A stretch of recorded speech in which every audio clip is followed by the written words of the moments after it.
welcome to this week's Pinterest Win or Fail. So today I am going to make a 4-ingredient chocolate, like oatmeal cookie, chocolate chip cookie. So let me show you the ingredients and then we'll go through the claims on the recipe. So you need 2 bananas, a 1/4 cup of chocolate chips, 1/2 cup of peanut butter. I am using PB2 and I put 1 packet of sweetener in there with it, and 1.5 cups of oats. So those are your 4 ingredients. You'll also need a cookie sheet with parchment paper or whatever, and some cooking spray. So let's get started. So here we have our oats. Now this is what it says about it. And the reason why I'm doing this as like a Pinterest win or fail is because I'm always kind of, like wondering when you see these kind of cookies, like how's the texture going to be? How is it really going to taste like a cookie because it doesn't have any sugar or flour or any of that stuff. So, or butter, eggs. So that's why I thought it would be a good one for this video. I figured, that way this is a good test to see if these healthy, when you take a recipe and you kind of healthify it, as I say, are you going to still come out with a good cookie? Plus the size. Now this recipe did say it was going to make 1.5 dozen cookies. The pictures, the cookies look really tiny, and so because I wanted to figure out how many points they would be, I actually just said it was going to make a dozen cookies. That way I figured the cookie would be a little bit bigger and maybe worth the amount of points that they're going to be. So let's get started. So you take your oats, and let me go mash my bananas and I'll be right back. And just a little trick, and you guys probably know this, but the way I mash my bananas for recipes, I just put them on a plate and I just take a fork and just mash the heck out of them. And this also, because especially since these bananas were not, they're green, they're not like banana bread worthy ripe. And bananas just don't last that long enough in my house anymore with the boys eating them. So I can't even have bananas for smoothies anymore. I'm going to have to just buy some really super ripe bananas. Anyway, sorry, off topic. So this is how I mash up my bananas for recipe. Okay, so I'm going to add all the ingredients in but the chocolate chips, like it says. So here's the banana into the oats. We have peanut butter.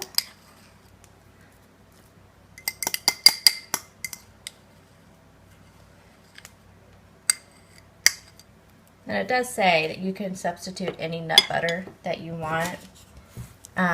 Just the PB2 I know is going to be less points, so that's why I did the PB2. But I'm sure you could do this with almond butter, what other kind of butter you want. I am going to go grab a different spoon. Okay, so you just really have to work this to get it all incorporated. And it says after you get this all mixed to just fold in the chocolate chips. And I tried to find mini chocolate chips in my store, but they either didn't carry them or they were out. I looked at 2 different stores and they didn't have them. Because I think the mini chocolate chips might make the recipe a little bit less points. These are going to be 3 points a cookie, and I have no idea how big these cookies are going to be. But I figure it's still a healthier recipe, even if they may be just a little bit higher points. Still going to be better for you than a regular like oatmeal chocolate chip cookie. Okay, that looks like that's all mixed. Chocolate chips in. Fold those in, and I'm going to weigh this so I can make sure I get a pretty even cookies for each one. So let me get my scale. Okay, I'm going to do this in grams.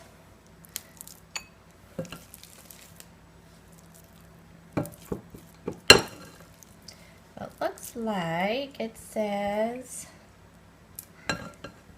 466 grams. Okay, so each cookie can be about 38 grams. So I already sprayed my cookie sheet.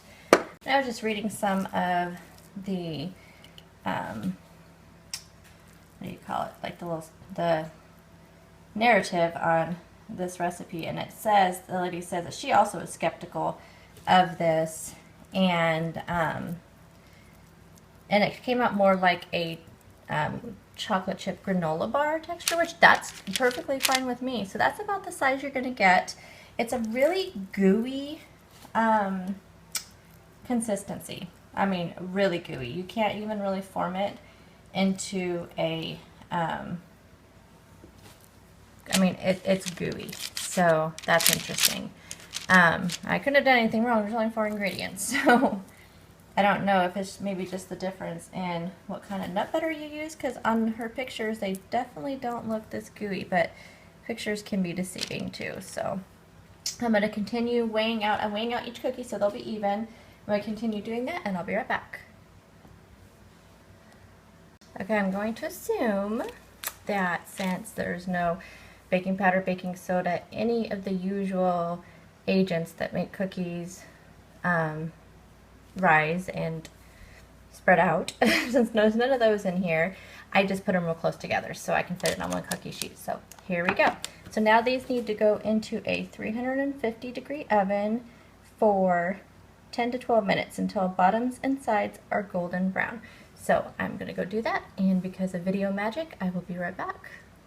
Okay, so these cooked for, I ended up cooking them for 15 minutes because it says on the recipe to cook until the bottom and sides are brown, and it never really changed color. So I just went to 15 minutes and thought I better stop. So this, and then let them cool completely. So I'm gonna go ahead and try one now. And then again, remember I said that this person on this blog said that they felt like the flavor is more like a chocolate chip granola bar rather than a cookie, and that's what they kind of, the consistency kind of is. So let me show you. See, they're real chewy. So let me try one.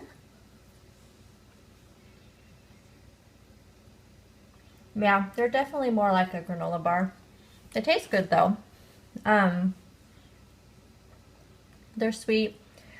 I think you actually probably could even do less chocolate chips because it's pretty chocolatey, and if that would make the points less, I don't know. But so for this size cookie, it's 3 points. So it is quite a few points, but I was just curious to see if something like this would work. And so this appears to be a win. Again, it's more like a granola bar than a cookie.